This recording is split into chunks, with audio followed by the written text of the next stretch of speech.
कोई भी इंसान 24/7 इंस्पायर्ड नहीं रहता, कोई भी इंसान 24/7 मोटिवेटेड नहीं रहता। अगर आप बिजनेस सिर्फ इसलिए स्टार्ट करना चाहते हैं कि मैं ढेर सारा पैसा कमाऊंगा, बड़ी गाड़ी लूंगा, बड़ा घर लूंगा, तो मत करो। सभी दर्शकों को प्यार भरा नमस्कार। आज हम जिस बुक के बारे में बात करने वाले हैं, ये बुक हर उस व्यक्ति के लिए एक मालामाल लॉटरी है जो अपना खुद का बिजनेस स्टार्ट करना चाहते हैं या कर चुके हैं और समझ नहीं आ रहा कि आगे क्या करें। इसी के साथ ये बुक हर उस इंसान के लिए एक इंस्पिरेशन है जो अपनी लाइफ में थोड़ा सा डिसिप्लिन लाना चाहते हैं, प्रोडक्टिव होना चाहते हैं और अपने कामों को फटाफट निपटाना चाहते हैं। इस बुक की तारीफ मैं करूं, इससे अच्छा है कि आप लोग कमेंट बॉक्स में इस बुक की तारीफ करें वीडियो खत्म होने के बाद। बुक का नाम है Rework by David Hansson and Jason Fried. Start a business not a startup. अगर आप बिजनेस सिर्फ इसलिए स्टार्ट करना चाहते हैं कि मैं ढेर सारा पैसा कमाऊंगा, बड़ी गाड़ी लूंगा, बड़ा घर लूंगा, तो मत करो। अल्टीमेटली एक सक्सेसफुल बिजनेस एस्टैब्लिश करने के बाद आप ये सब चीज़ें करने ही वाले हैं, लेकिन ये चीज़ें प्राइमरी सोर्स ऑफ इंस्पिरेशन नहीं होनी चाहिए। सबसे पहले हमें कस्टमर की प्रॉब्लम आइडेंटिफाई करनी है। ऐसी प्रॉब्लम आइडेंटिफाई करनी है जो सच में मार्केट में एग्जिस्ट करती है और उस प्रॉब्लम के अराउंड हमें अपना बिजनेस एस्टैब्लिश करना है।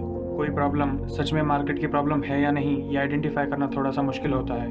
तो ऐसी कोई प्रॉब्लम ढूंढो जिससे तुम खुद सफ़र कर रहे हो, ऐसी कोई प्रॉब्लम ढूंढो जिसे तुम खुद फेस कर रहे हो। बुक के ऑथर जेसन फ्राइड को अपने प्रोजेक्ट्स मैनेज करने के लिए एक प्रोजेक्ट मैनेजमेंट प्लेटफॉर्म की ज़रूरत थी और उन्होंने जब देखा कि मार्केट में ऐसा कोई प्लेटफॉर्म अवेलेबल नहीं है तो उन्होंने खुद के लिए एक प्रोजेक्ट मैनेजमेंट प्लेटफॉर्म बना लिया।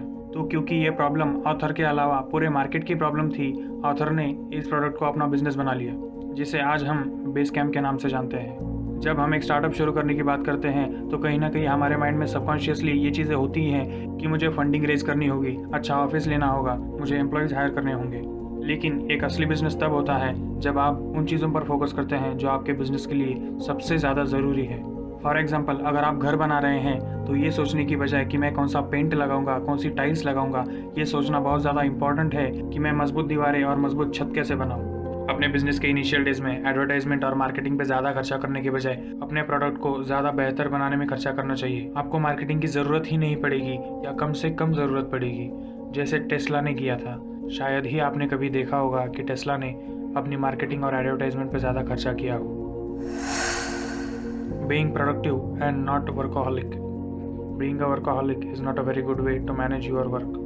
ज़्यादा देर तक काम करते रहने से हमारी प्रोडक्टिविटी कम हो जाती है और उसी काम को करने में हमें ज़्यादा वक्त लगता है। लेकिन एक सच बात बताऊं, अगर आप एक स्टार्टअप ओनर हैं और आपने अभी अभी अपना बिजनेस स्टार्ट किया है तो आपको दिन के 14 घंटे, दिन के 16 घंटे आपको बिजनेस में डालने ही होंगे, एटलीस्ट तब तक जब तक आप अपने बिजनेस को इनिशियल लैग फेज से बाहर लाकर एक बूस्ट नहीं दे देते। और ये बात तय है कि दिन के 14 घंटे, दिन के 16 घंटे काम करने के बाद आपकी प्रोडक्टिविटी कम होगी ही होगी, लेकिन आपके पास और कोई ऑप्शन नहीं है। आपका काम करने के लिए कोई और नहीं आने वाला, एटलीस्ट आपके इनिशियल डेज में। बाद में आप एम्प्लॉयज़ हायर कर सकते हैं, अपनी टीम में काम डिस्ट्रीब्यूट कर सकते हैं, लेकिन इनिशियल डेज में सारा काम आपको ही करना है। अगर आप एक स्टेबल और नॉर्मल ज़िंदगी जी रहे हैं तो आपको वर्कaholic होने की ज़रूरत नहीं है। अपनी प्रोडक्टिविटी को मेंटेन करके काम करते रहो। लेकिन अगर स्टार्टअप कर रहे हो तो काम करना ही पड़ेगा। अगर नहीं करोगे तो स्टार्टअप भी डूब जाएगा और आपको भी ले डूबेगा। हम तो डूबेंगे सनम, तुम्हें भी ले डूबेंगे। As soon as possible is a poison.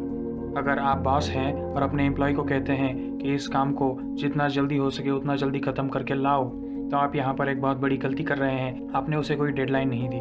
आपके लिए और उस एम्प्लॉय के लिए एज सुन एज पॉसिबल के मायने अलग अलग हो सकते हैं। आपने एक स्पेसिफिक डेडलाइन न देकर अपने काम को और भी डिले कर दिया है। So speak in the language of deadlines and not as soon as possible. आज के इस कंपटीशन वाले मार्केट में अपना नया बिजनेस शुरू करना और उसे ग्रो करना ज़्यादा मुश्किल हो चुका है। इसलिए जब तक आप कुछ डिफरेंट नहीं करते, कुछ हटके नहीं करते, आपके लिए कंपटीशन को ओवरकम करना, कंपटीशन को ओवरटेक करना मुश्किल है।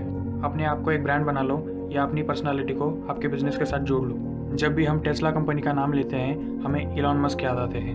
लोग कहते हैं कि इलॉन मस्क तो इतने बड़े हैं, हम तो साधारण से व्यक्ति हैं, लेकिन याद रखना इलॉन मस्क ने भी एक वक्त पर वहीं से शुरुआत की थी जहां से आप कर रहे हैं। Inspiration is perishable. कोई भी इंसान 24/7 इंस्पायर्ड नहीं रहता, कोई भी इंसान 24/7 मोटिवेटेड नहीं रहता। जब मोटिवेटेड हो तभी अपने काम की शुरुआत करो और उसे ख़त्म करो। जब आप एक इंस्पायर्ड स्टेट में होते हैं आप अपने काम को ज़्यादा एफिशिएंसी से और ज़्यादा बेहतर कर पाते हैं। प्लानिंग इज गेसिंग। This is one of the most important and my favourite part of this book. हम अपनी प्लानिंग्स में घंटों लगा देते हैं, घंटों तक बैठकर एक बेहतर और एक बढ़िया प्लान तैयार करते हैं, लेकिन जब एग्जीक्यूशन की बारी आती है हमें सिचुएशंस के हिसाब से हमारे प्लान्स चेंज करने पड़ते हैं। लेकिन प्लानिंग के लिए तुमने जो घंटों का वक्त लगाया था वो अब वेस्ट हो चुका है। तो सिर्फ एक रफ प्लान बनाओ और एग्जीक्यूशन पर ज़्यादा फोकस करो, एग्जीक्यूशन में ज़्यादा वक्त डालो। जैसे जैसे आगे बढ़ते जाओगे वैसे वैसे प्लान बनते जाएंगे और रास्ते साफ होते जाएंगे। इस वीडियो के लिए इतना ही। Till then take care, bye bye, I will see you soon.